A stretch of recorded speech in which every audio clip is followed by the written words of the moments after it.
Jerarquía versal 1 número 3.071.479.452.055. Aquí no iniciaré mi relato con las crónicas de quien haya visto a la entidad particular que sea digna de contarse en la ocasión, sino que simplemente daré primer punto a mis emisiones narrativas para describir un paisaje que goza de existencia perdido en un sitio de este habitador de la jaula de la entidad recolectora de almas. Sea el azul de su domo de aire un aliado de la unión de todas las ondas lumínicas, o se acerque más a la ausencia de las mismas, rara vez la luz se ha hecho presente en la mayoría de una profunda masa de pasta de tinte marrón claro, estancada y escondida en un bosque, cuyos altos y túpidos mástiles de una infinidad de verdes banderas ocultan a las miradas del mundo al que habita y de todos los demás cuerpos celestes. La única perturbación a la mortuoria movilidad de la masa es el nadar de los seres que la habitan, los cuales se deslizan en el equivalente a su líquido amniótico con una particular gracia, siendo mínimas las olas a las que dan origen, insuficientes para alcanzar a las raíces de los encubridores de su libertador. Estos alteradores del orden no son constantes, siendo en realidad simples mortales que se desarrollan en las cálidas y benévolas fauces de tierra que les dan cabida en su nutritiva saliva, por así decirlo.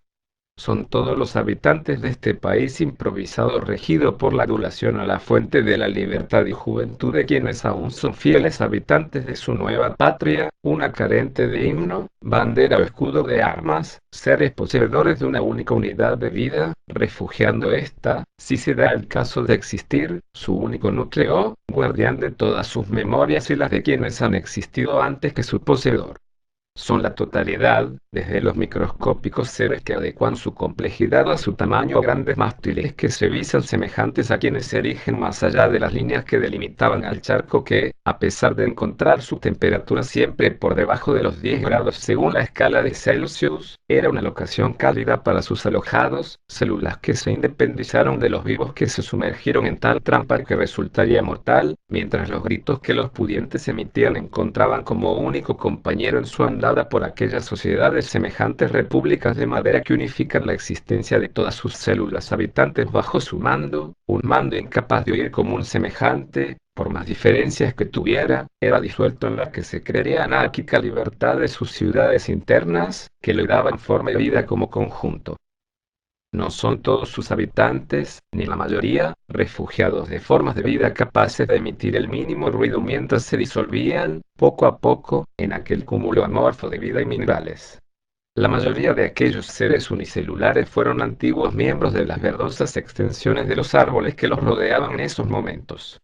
Aunque la masa no puede actuar en células que ya hayan dado el último movimiento a las agujas de su metabolismo, algo que juega a su favor, si es que se puede utilizar tal término sobre las acciones de un objeto, algo pasivo carente de voluntad y, por ende, de un propósito que pueda sufrir y gozar por los cambios que el destino le depare, es el hecho de que las células mueren tiempo después de que el arder de la bandera marque el fin del gobierno central que las regia a todas en unidad como un individuo al individuo. Después de unirse al pueblo de este estanque estancado de una forma casi perfecta, siendo raros los llantos de las nubes, y más raras aún las ocasiones en las que sus lágrimas sin sentimientos lleguen a impactar en su territorio, las células no tienen ninguna garantía, pero no morirán mientras no hagan acto de salida, siendo que, de a pequeñas cantidades cada vez menores, se irán desarrollando y, según el tipo de célula, podrán convertirse en altas torres macizas y con fuertes paredes que, en algunos casos, han incluso llegado a unir los bajos grupos de vapor que siguen al viento con la cúspide invertida 33.172 milímetros por debajo de la tensa manta que daba la cara al exterior.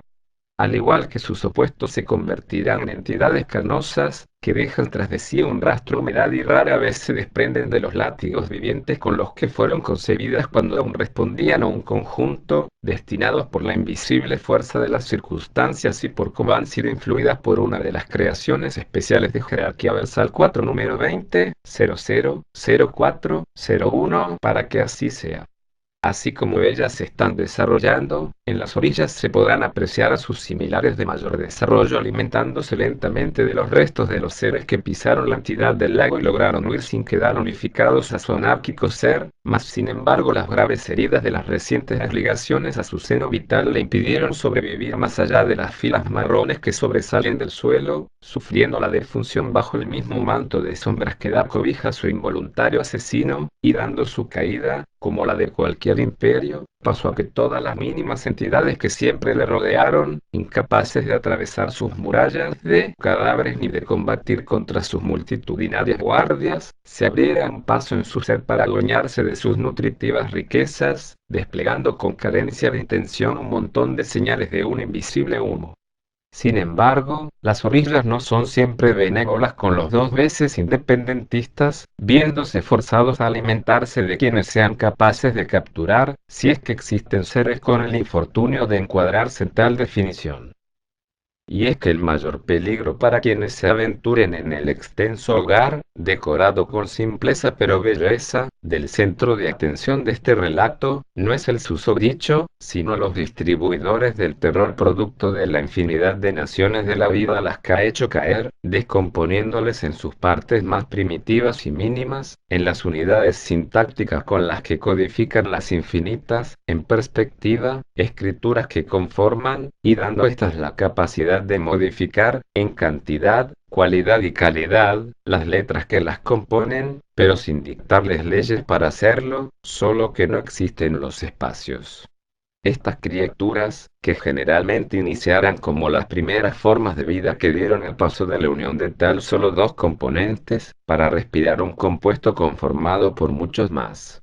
alimentándose de carroña, tanto animal como vegetal, lograran nutrirse y desarrollarse, poseedores de una insaciable hambre, hambre de expandirse como una monstruosa unidad indivisible, ostentando membranas más resistentes que las pieles de la mayoría de los que cuentan a los suyos por millones, acechando sobre el suelo, y mutando sus natatorias extensiones en extremidades capaces de cazar, o acechando invertidas en los edificios de techo verde que les rodean, a la espera de una presa.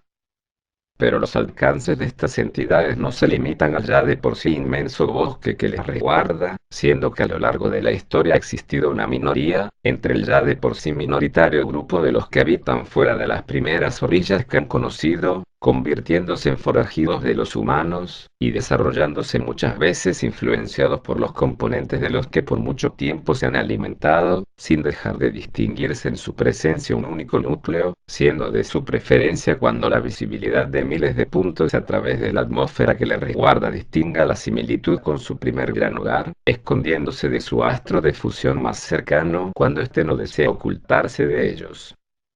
La existencia de los últimos en ser relatados en este relato es lo que hace a este lago un enemigo de la humanidad, siendo uno de los tantos a los que sus guardianes nunca podrán darles caza, impartiendo una de las mayores y más dolorosas torturas a quienes caigan en el interior de su presencia, aunque caídos ya en esta agonía, aceptar la ejecución a sus manos será la mejor manera de hacer más llevadero el camino a la reunión con quien pagara con sus almas su apocalíptico nacer, siendo lo más devastador para los muy influenciados por el granjero poseedor del ojo triangular el saber que no existen garantías de que la muerte ante quienes han sido dispersados en el mundo bajo la guardia de las sombras, que les recuerdan a quien les hizo el papel de útero, no supera la impartida por Libertador.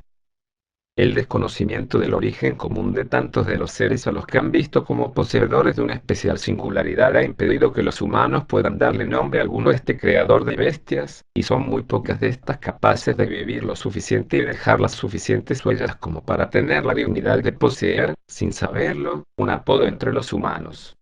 Por parte del creador de los erigidos sin cola, la nomenclatura con la que ha definido esta entidad fue Simcrium Sator, aunque desconociendo el significado de este apodo, si es que existe, me he permitido la libertad de apodarle, como esperarán por como le he referenciado múltiples veces en lo que ustedes han percibido que se transmitió de mi entidad a las vuestras, con el apodo de independizado de